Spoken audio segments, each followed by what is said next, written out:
Hello every one. ആകാശം എന്ന കഥയുടെ 23-ാമത്തെ പാർട്ടിലേക്ക് കടക്കാം. നിന്നോടവന് ഒരു പ്രത്യേക ഇഷ്ടമുണ്ടാവും മോളെ. അതുകൊണ്ടാണ് അവൻ നിന്നെ അധികം കെയർ ചെയ്യുന്നത്. വാർഡിന് പുറത്തുള്ള ബെഞ്ചിൽ വന്നിരിപ്പുണ്ട് നിന്റെ കിരൺ സാർ. നോക്ക്. ആലീസിൻ്റെ സംസാരം കേട്ടതും അനുപമ വല്ലാതായി. ആൻറ്റി എന്തൊക്കെയാണ് ഈ പറയുന്നത്? ഇതെങ്ങാനും കിരൺ സാർ കേട്ടാലുള്ള സ്ഥിതി എന്താവും? അവൾ പേടിയോടെ പുറത്തേക്ക് നോക്കി.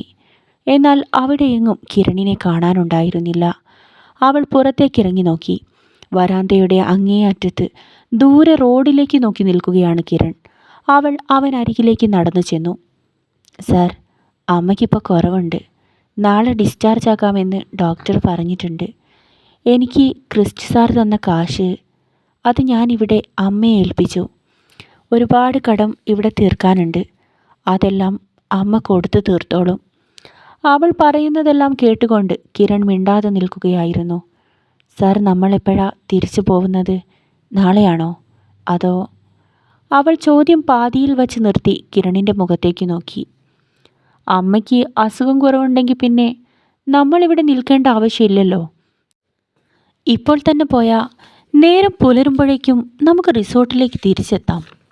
കിരൺ പറയുന്നത് കേട്ട അനുപമ അമ്മയ്ക്ക് അരികിലേക്ക് തിരിച്ചുപോയി.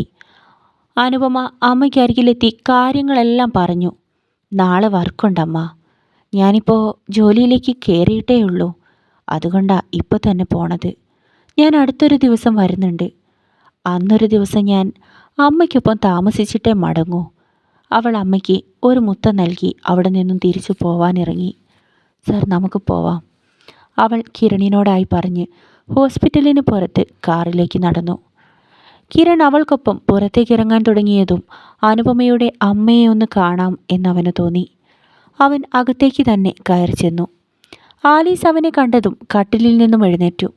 കനകയും പതുക്കെ കട്ടിലിൽ എഴുന്നേറ്റിരുന്നു. വരൂ സാർ, അവരവനെ അകത്തേക്ക് ക്ഷണിച്ചു. അനുപമയുടെ അമ്മയാണല്ലേ? സുഖമില്ലെന്ന് പറഞ്ഞ് അവൾ വൈകിട്ട് വരാനിറങ്ങിയതാ.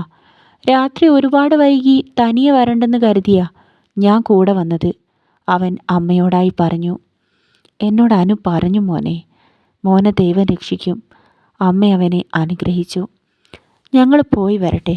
അവിടെ നാളെ ഒരുപാട് ജോലിയുണ്ട്. ആവശ്യമുണ്ടെങ്കിൽ അനുപമ ഇവിടെ നിന്നോട്ടെ. ഞാൻ അവൾക്ക് ലീവ് നൽകാം, കിരൺ അവരോട് പറഞ്ഞു. വേണ്ട മോനെ, അവളിവിടെ നിൽക്കേണ്ട ആവശ്യമൊന്നുമില്ല. നാളെ ഡിസ്ചാർജ് ചെയ്യാമെന്നാണ് ഡോക്ടർ പറഞ്ഞത്. അതുകൊണ്ട് അവൾ വെറുതെ ലീവാക്കണ്ട. അമ്മ അവർക്ക് പോവാൻ അനുവാദം കൊടുത്തു. കിരൺ അവരോട് യാത്ര പറഞ്ഞ് പുറത്തേക്കിറങ്ങി നടന്നു. അനുപമ കാറിൽ കയറിയിരുന്ന് കഴിഞ്ഞിരുന്നു. അവൻ വന്ന് വണ്ടിയിലേക്ക് കയറി. അവർ രണ്ടുപേരും അവിടെ നിന്നും യാത്ര തിരിച്ചു. എടോ, തൻ്റെ അമ്മയ്ക്കൊപ്പം അവിടെയുള്ളത് ആരാണ്? അതാണ് സാർ ആലിസ് ആൻറ്റി. അമ്മയുടെ സുഹൃത്താണ്. അമ്മയ്ക്ക് ബന്ധുക്കൾ ആരുമില്ല. അങ്ങനെയാണോ? അമ്മയ്ക്ക് ബന്ധുക്കൾ ആരുമില്ലെന്ന് പറഞ്ഞാൽ വീടും കുടുംബവും ഒന്നുമില്ലേ? ഇല്ല, അമ്മയൊരു അനാഥയാണ്. അച്ഛനില്ല, അമ്മയില്ല, ബന്ധുക്കളില്ല, ആരുമില്ല. അപ്പോൾ തൻ്റെ അച്ഛൻ എവിടെ? കിരണിൻ്റെ ചോദ്യം കേട്ടതും അനുവിൻ്റെ മുഖം വിളറി വിയർത്തു. ഏറെ നേരത്തേക്ക് ആ വണ്ടിയിൽ മൗനം തളം കെട്ടിക്കിടന്നു. ചോദിക്കാൻ പാടില്ലാത്തതെന്തോ താൻ ചോദിച്ചതുപോലെ കിരണിന് തോന്നുന്നുണ്ടായിരുന്നു. എൻ്റെ അമ്മയുടെ വിവാഹം കഴിഞ്ഞിട്ടില്ല. അതുകൊണ്ട് എൻ്റെ അച്ഛനെ ഞാൻ ഇതുവരെ കണ്ടിട്ടില്ല, അനുപമ പെട്ടെന്ന് ഉറച്ച ശബ്ദത്തിൽ പറഞ്ഞു. കിരൺ പെട്ടെന്നുള്ള അവളുടെ ആ മറുപടിയിൽ ഒന്ന് വല്ലാതായി. സോറി അനുപമ, ഞാൻ അറിയാതെ ചോദിച്ചതാ, അവൻ അവളോട് ക്ഷമ പറഞ്ഞു.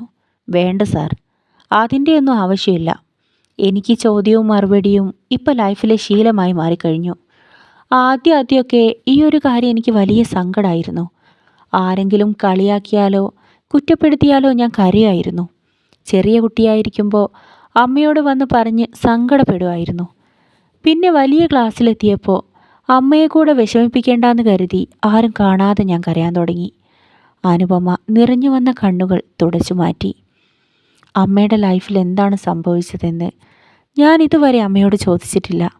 ആ റിലേഷൻ അത് അമ്മയുടെ ഇഷ്ടത്തോടെ ആയിരുന്നോ അതോ അമ്മയെ ആരെങ്കിലും ചതിച്ചതാണോ? ഒന്നും എനിക്കറിയില്ല. ചോദിക്കണമെന്ന് പലതവണ വിചാരിച്ചിട്ടുണ്ടെങ്കിലും അമ്മയെ വിഷമിപ്പിക്കുന്ന ആ ചോദ്യങ്ങളൊന്നും എനിക്ക് ചോദിക്കാൻ കഴിഞ്ഞിട്ടില്ല. എനിക്കിന്ന് അമ്മയാണ്. ഇന്നെൻ്റെ ലൈഫിൽ എനിക്ക് ആകെയുള്ള ധൈര്യം എൻ്റെ അമ്മ മാത്രമാണ്. അമ്മയ്ക്ക് വേണ്ടിയാണ് ഇപ്പോഴെൻ്റെ ജീവിതം. അവളുടെ ഓരോ വാക്കുകളും ശ്രദ്ധയോടെ കേട്ടുകൊണ്ട് കിരൺ വണ്ടിയിൽ ഡ്രൈവിങ്ങിലായിരുന്നു. ആകാശം കഥയുടെ അടുത്ത പാർട്ടുമായി ഉടനെ വരാം.